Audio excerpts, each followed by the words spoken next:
Open on a bank app screenshot showing 73 pounds. You know that feeling when you check your bank account and see 73 pounds staring back at you? Like the universe itself is mocking you. You work 40, 50 hours a week. You're not reckless. You're not stupid. And yet, 73 pounds. Here's what nobody tells you about building wealth. And I mean really building it. Mathematically speaking, saving your first 1,000 pounds is genuinely harder than saving the next 10,000 pounds. Not just harder because you're broke, though you are, but harder because at the beginning, you have literally zero momentum. It's you versus the entire gravitational pull of modern consumer culture, and you're pushing that boulder uphill with your bare hands. But here's the twist that changes everything. Your brain is actively working against you. Scientists call it temporal discounting, and it's basically a biological glitch that makes your brain value a 50-pound dinner tonight more than a 50,000-pound retirement account tomorrow. Your ancestors survived by eating the berries in front of them, not by storing them for 30 years. And that same ancient wiring is sabotaging your savings account right now. So if you've ever felt like saving money is an impossible psychological battle, you're not crazy. You're just human. And today, I'm going to show you exactly how to win. Part 1.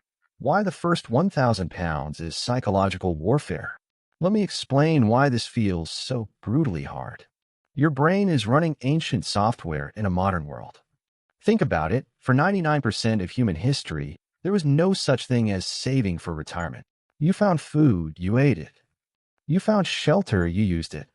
The concept of delayed gratification was about hiding some meat from the predators for maybe tomorrow, not for 4 decades from now. Research from behavioral economists shows that our brains are hardwired to heavily discount future rewards. In studies on temporal discounting, people consistently choose smaller immediate rewards over significantly larger future ones. We're not talking about slightly preferring instant gratification. We're talking about a cognitive bias so powerful that people will choose 50 pounds a day over 100 pounds in a year. That's not rational. That's your evolutionary programming, hijacking your financial decisions.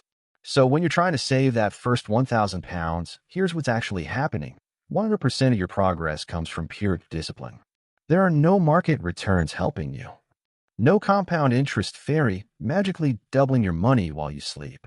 It's just you, white-knuckling past every temptation, every treat-yourself moment, every friend saying, just put it on the credit card. And here's the part that makes it a genuine identity battle. This is the first time your brain receives proof that you are actually capable of building wealth. Psychologists call this self-efficacy, the belief in your own ability to accomplish something. Research published in the Journal of Financial Therapy found a direct positive correlation between financial self-efficacy and actual saving behavior. But here's the catch. You can't have financial self-efficacy until you've done the thing. That first 1,000 pounds isn't just money. It's evidence. It's your brain going, apparently I am the kind of person who can do this. And that shift from someone who wants to save to someone who actually saves is worth more than the money itself. Part 2. The snowball math. Okay, but here's where it gets genuinely exciting. Because once you understand the mathematics of momentum, everything changes. Imagine pushing a massive boulder up a hill. At the start, it's brutal, exhausting. Every inch of progress requires maximum effort. You're drenched in sweat. Your muscles are screaming. And the boulder is barely moving. But then, something shifts. You get the boulder to the crest of the hill. And suddenly, gravity isn't your enemy anymore. It's working with you. The boulder starts rolling on its own. Faster and faster. And all you have to do is guide it. That's compound interest. Let me give you the actual numbers because they're wild. Let's say you're saving 50 pounds a week. That's about 2,600 pounds a year. Assuming a 7% annual return, which is conservative for a diversified portfolio, here's what happens. Getting to 10,000 pounds takes approximately 3.5 years of consistent weekly contributions. But getting from 10,000 pounds to 50,000 pounds takes only about 9 more years. And here's where it gets insane. Getting from 50,000 pounds to 100,000 pounds takes only about 5 additional years. Do you see what's happening? The time it takes to double your wealth keeps shrinking. Not because you're saving more, you're still putting in 50 pounds a week, but because your money is now an employee that works 24/7, earning returns that then earn their own returns. That 10,000 pounds you have isn't just 10,000 pounds anymore. At 7% annual returns, it's generating 700 pounds a year in growth without you lifting a finger. That's 700 pounds that then compounds the following year, earning 49 pounds on itself. And then 52 pounds the year after that. And on and on. By the time you have 50,000 pounds saved, your investment returns alone are contributing 3,500 pounds a year. That's more than you're personally contributing through your 50-pound weekly deposits. Your money is literally outworking you. This is what the wealthy understand that most people don't. In the beginning, you work for your money.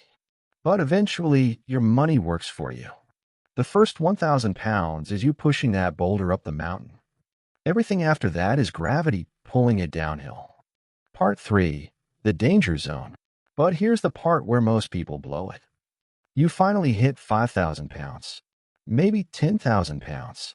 And for the first time in your life, you see that balance and your brain goes, I deserve a reward. I've been so disciplined. I've been saving for years.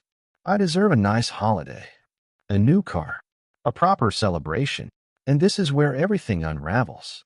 Because here's the brutal truth. Every 1 pound you spend right now doesn't just cost you 1 pound. It costs you approximately 4 pounds in lost future wealth. Let's say you pull out 5,000 pounds for a holiday when you're 30 years old. That seems reasonable, right? You worked hard for it. But if you had left that 5,000 pounds invested at 7% annual returns until you're 65, it would have grown to over 38,000 pounds. You didn't spend 5,000 pounds on that holiday. You spent 38,000 pounds. And I'm not saying never enjoy your money. I'm saying understand the actual cost. Because most people hit their first major savings milestone and immediately treat it like found money that needs to be celebrated. But that's the exact moment when compound interest was about to start doing the heavy lifting. It's like training for a marathon for 6 months and then quitting the day before the race. You did all the hard work. You were right there. And you walked away just before the momentum kicked in. This is the danger zone. This is where temporal discounting whispers in your ear, future you will be fine. Present you deserves this now. Don't listen. The call to action, mastering the boring. So what do you actually do with all of this? Here's the truth that nobody wants to hear, but everyone needs to. Building wealth isn't exciting. It's not glamorous. It's not about crypto moonshots or meme stocks or get-rich-quick schemes. It's about boring consistency. It's about the 15-second decision you make on payday. The moment your paycheck hits your account, you have a window, a tiny, critical window, where your brain hasn't started mentally spending that money yet. You haven't allocated it to a new jacket or those trainers I saw or a round at the pub. Automate the transfer before your brain hijacks the money. Set up an automatic transfer the same day your paycheck arrives.